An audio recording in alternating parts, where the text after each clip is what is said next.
माय माऊली नमस्कार. विविध कथासार ग्रंथमधून आज श्री वाल्मिकी कृत संपूर्ण रामायण अभिवाचन करत आहे. लाभ घ्या, लाभ द्या. चला तर सुरुवात करूया. भाग 2, बालकांड. श्री गणेशाय नमः. श्री रामाय नमः. श्री रामचंद्राय नमः. मागील भागावरून पुढील भाग सुरू. जेव्हा वशिष्ठ वामदेवांच्या अधिपत्याखाली सर्व ब्राह्मण एकत्र जमले तेव्हा महाराज दशरथ त्यांना संबोधित करीत म्हणाले, हे द्विजश्रेष्ठ, गेले कित्येक वर्ष मी पुत्रप्राप्तीची उत्कंठेने प्रतीक्षा करतो, पण माझे सर्व प्रयत्न व्यर्थ ठरले. मला वारस नसल्याने मी आता सुखात असल्याचे नाटक करू शकत नाही. खरोखर प्रत्येक दिवस मला व्यर्थ वाटत आहे. दुःखाने माझे जीवन भरलेले. म्हणून खूप विचार करून आपल्या अनुमतीने मी अश्वमेध यज्ञ करायचे ठरवले. आपणा सर्व शास्त्रांचे पूर्ण ज्ञान, म्हणून माझी अशी खात्री की आपण मला योग्य मार्ग दाखवाल. सर्व ब्रह्मवृंदाने ब्राह्मण महाराज दशरथाच्या अश्वमेध यज्ञ करण्याच्या योजनेला एकमताने संमती दिली. मग राजाने आवश्यक ती सर्व व्यवस्था विनाविलंब करण्यासाठी आपल्या मंत्रीगणांना आज्ञा दिली. नंतर सुमंत्रांनी महाराज दशरथांना एका बाजूला बोलावले आणि त्यांना महान ऋषींच्या सभेत सनत कुमारांकडून पूर्वी ऐकलेली पुढील कथा सांगितली. चला आपण पण कथा श्रवण करूया. सुमंत्र म्हणाले, प्रिय महाराज, आपल्याला ही कथा ऐकणे नक्कीच आवडेल, कारण या कथेत अशी भविष्यवाणी आहे की आपण फारच लवकर 4 कीर्तिमान पुत्रांचे पिता होणार आहात. असे घडले होते की सनत कुमारांनी हीच कथा मागच्या चतुर्युगातील सत्ययुगामध्ये सांगितली होती. त्यांनी वर्णन केलेल्या कोणत्याही घटना त्यावेळी घडलेल्या नव्हत्या, पण त्या सुदूर भविष्य काळात घडतील असा विधी संकेत होता. एकदा रोमपाद राजाकडून घडलेल्या काही अपराधामुळे त्यांच्या राज्यात भयंकर दुष्काळ पडला, ज्यामुळे सर्व जीव अतिशय भयभीत झाले. जेव्हा परिस्थिती असह्य झाली तेव्हा महाराज रोमपादांनी विद्वान ब्राह्मणांना बोलावून त्यांना ह्या दुष्काळाचे कारण विचारले. ते म्हणाले, मला कल्पना आहे की माझ्या काही अपराधामुळे माझ्या राज्यावर हे भयंकर दुष्काळाचे संकट आले. हे द्विजश्रेष्ठ, आपण आपले ज्ञान अगाध आहे. कृपया माझ्या पापांचे योग्य प्रायश्चित्त मला सांगावे. ब्राह्मण उत्तरले, हे राजन, मृगी नावाचे एक महान ब्रह्मर्षी अरण्यात राहतात. मृगी ऋषी हे कश्यप मुनींचे पुत्र असून ऋष्यशृंग हे त्यांचे पुत्र. जर आपण या ऋषीपुत्राला आपल्या राज्यात आणले, आपली कन्या शांता हिच्याशी त्यांचा विवाह करून दिला, तर पुष्कळ दुष्काळ ताबडतोब संपेल. शांता ही खरे तर दशरथाची कन्या होती, पण त्यांनी ती आपल्या निपुत्रिक मित्राला रोमपादांना त्यांच्या विनंतीवरून दिली होती.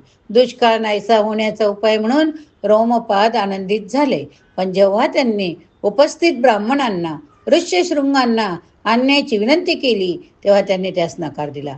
ते ब्राह्मण म्हणाले, हे राजा, आम्हाला भीती वाटते की जर आम्ही मृगी ऋषींच्या पुत्राला आमिष दाखवून घरापासून दूर नेण्याचा प्रयत्न केला तर आम्हाला शाप देतील. ऋष्यशृंगांना त्यांच्या पित्याने पूर्ण विजनवासात वाढविले. त्यांनी आपले वडील सोडून कधीही कोणत्याही मनुष्य प्राण्याला पाहिलेले नाही. आजपर्यंत त्यांच्या दृष्टीस एकही स्त्री पडलेली नसल्याने स्त्री संगतीपासून मिळणाऱ्या आनंदाची त्यांना काही कल्पना नाही. हे प्रिय राजा, आम्ही आपले कल्याण चिंतितो म्हणून ऋष्यशृंगांना आपल्या राज्यात आणण्याची एक वेगळीच योजना आम्ही आखली आहे.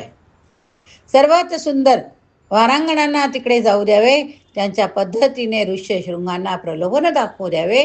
आम्हाला खात्री की या मार्गाने आपला हेतू सहजपणे साध्य होईल. महाराज रोमपाद या योजनेशी सहमत झाले.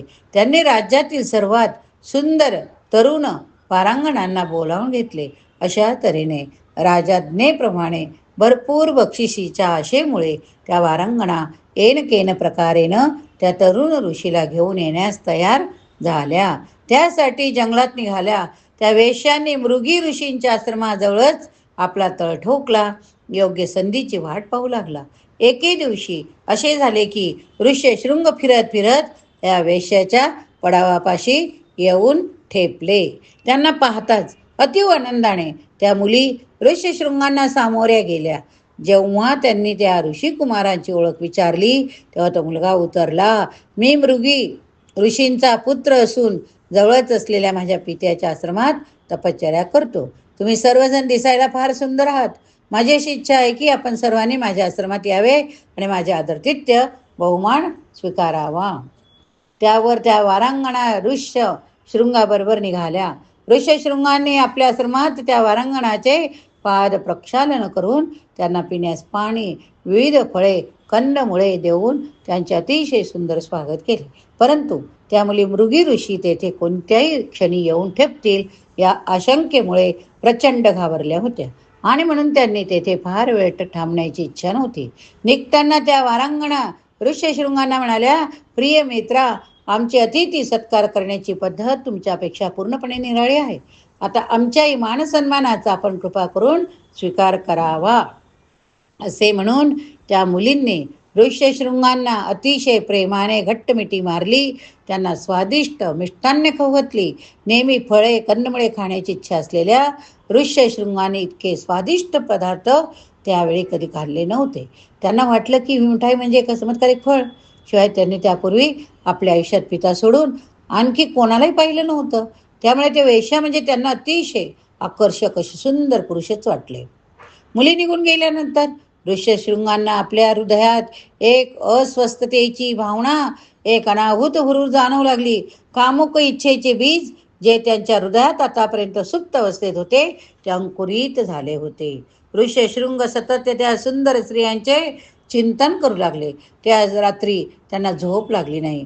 त्यांचे हृदय, मन, स्त्रियांचा आगोड आवाज, त्यांची कोमल अलिंगणे यांच्या आठवणीने भारावून गेली. दुसऱ्या कोणत्याही गोष्टीचा विचार न करू शकल्यामुळे ऋष्यशृंग पुन्हा दुसऱ्या दिवशी त्या वेश्यांच्या तंबूत जाऊन पोहोचले. त्या मुलींनी त्यांचे अत्यानंदाने स्वागत केले. त्या म्हणाल्या, हे काही आमचे खरे घर नाही.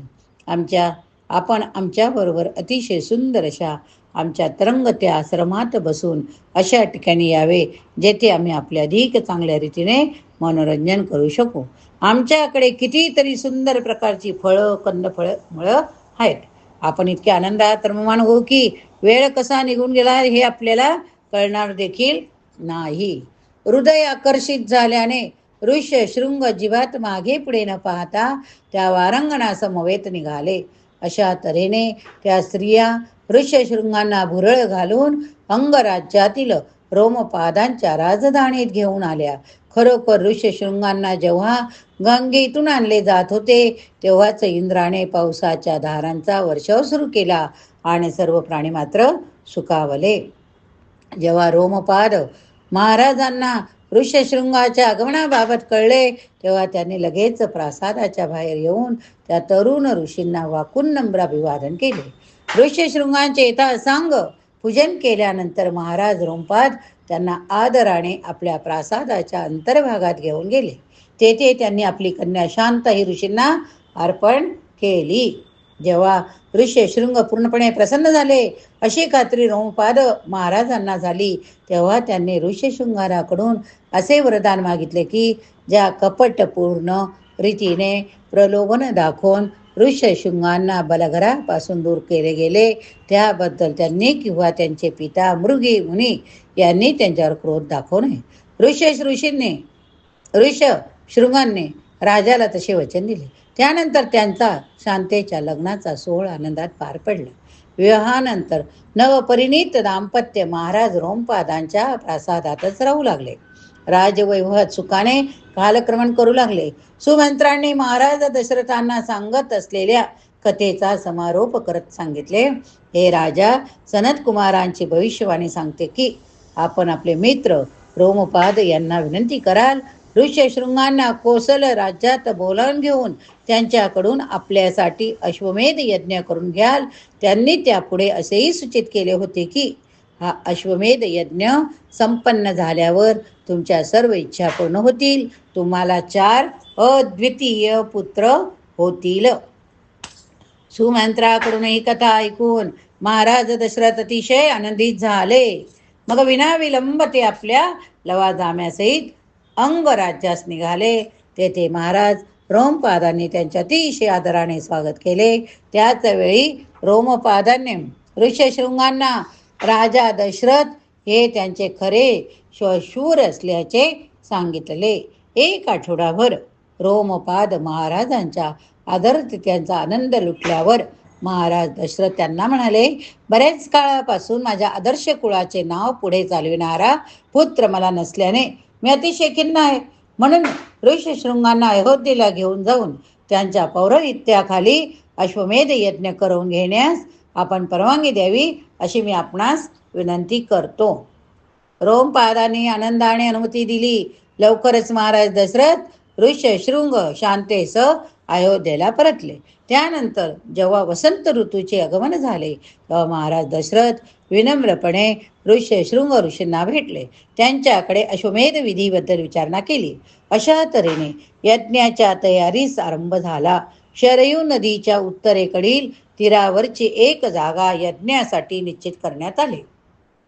अश्वमेध यज्ञाची प्रथा अशी होती की अश्वमेध करणाऱ्या सम्राटाने एक आव्हानाचा अश्व जगभर फिरवायचा आणि त्याद्वारे इतर राजांना आव्हान देऊन त्यांना आपले मांडलिक बनवायचे.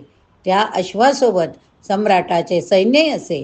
कोणत्याही राज्यात त्या घोड्याचे आगमन झाल्यानंतर तेथील स्थानिक राजाला एक तर सम्राटाच्या सैन्याचा आदर सत्कार करून त्यांना भेट वस्तू अर्पण कराव्या लागत किंवा सैन्याशी लढाई करून तो घोडा जिंकून घ्यावा लागत असे. कोणत्याही राज्यकर्त्या राजपुत्राला राजाला एकतर मूकसंमतीद्वारे सम्राटाच्या आधिपत्याला शरण जावे लागे किंवा त्या सम्राटाचे आव्हान स्वीकारून त्यांच्या सर्व बहुमत्वाला ललकावे लागे. जो सामर्थ्याच्या सार्वभौमत्वास आव्हान देईल त्याला त्यांच्या सैन्यावर युद्धात विजय मिळवून आपले आधिपत्य सिद्ध करावे लागे. जर पराभव झाला तर देहत्याग करून दुसऱ्या राजाची वाट मोकळी करावी लागे. अशा तऱ्हेने तो अश्व सर्व जग पादाक्रांत करून आव्हान देणाऱ्या सर्व राजांवर विजय मिळवून जेव्हा परत येईल तेव्हाच अश्वमेध यज्ञाला प्रारंभ होईल.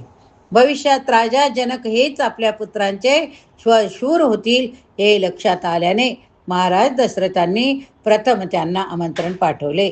त्याचबरोबर इतर मांडलिक राजासही यज्ञास उपस्थित राहण्याची विनंती करण्यात आली. 1 वर्षानंतर यज्ञाचा अश्व 400 योद्ध्यांच्या संरक्षणाखाली संपूर्ण पृथ्वी पादाक्रांत करून पुन्हा अयोध्येला परतला. त्यानंतर अश्वमेध यज्ञाला प्रारंभ झाला. काही प्राथमिक विधी पार पडल्यानंतर महाराज दशरथाच्या थोरल्या राणीने म्हणजे कौशल्येने यज्ञाजवळील मेखेला बांधून ठेवलेल्या आव्हान अश्वाला प्रदक्षिणा घातल्या. त्यानंतर वैदिक पद्धतीनुसार महाराणींनी तलवारीच्या 3 घावात त्या अश्वाचे मस्तक तडावेगळे केले. त्यानंतर ऋष्यशृंग मुनींनी त्या मृत अश्वाच्या मांसाची यज्ञाग्नीत आहुती दिली. सर्व पापांपासून मुक्ती मिळविण्यासाठी महाराज दशरथांना तो धूर उंगण्यास सांगितले गेले. नंतर इतर सहाय्यक ऋतिजांनी त्या अश्वाचे अवयव अग्नीत अर्पण केले. अशा तऱ्हेने 3 दिवस चाललेल्या यज्ञाची समाप्ती झाली. महाराज दशरथांनी मग 4 प्रमुख ऋत्विजांना पृथ्वीच्या 4 दिशा दान टाकल्या.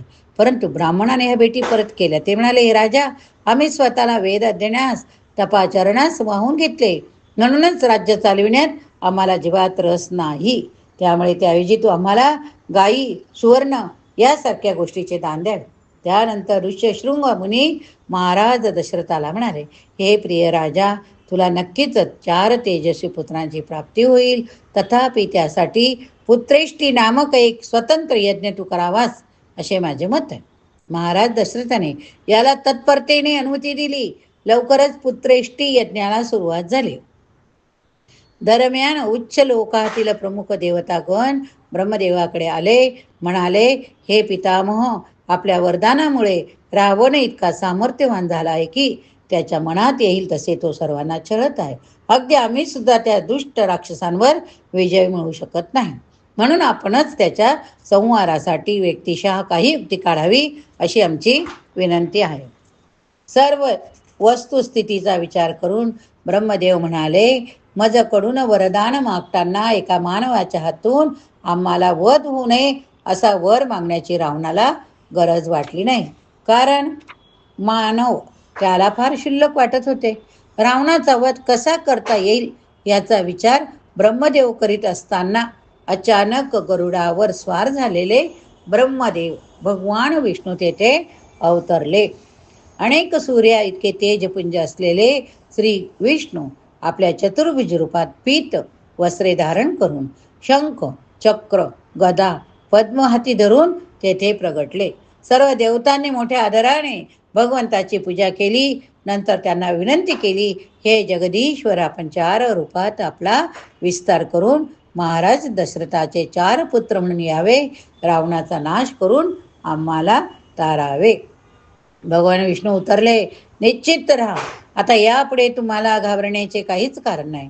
तुमचा शत्रू असलेल्या राक्षस राजाचा संहार करून त्यानंतर पृथ्वीवर 11,000 वर्ष राज्य करण्यासाठी मी लवकरच अवतार घेणार आहे, असे म्हणून सर्व देवतागण आश्चर्यचकित होऊन पाहत असतानाच भगवान विष्णू अंतर्धान पावले.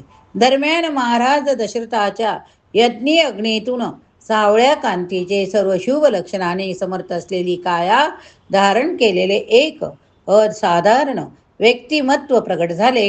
ही व्यक्ती असीम सामर्थ्याने संपन्न भासत होती. दैवी अलंकाराने ती नटलेली होती. तिच्या हातात खिरीने भरलेली एक मोठी सुवर्ण पात्र होते. ती दैवी व्यक्ती महाराज दशरथाला म्हणाली, मी भगवान विष्णूचा दूत आहे.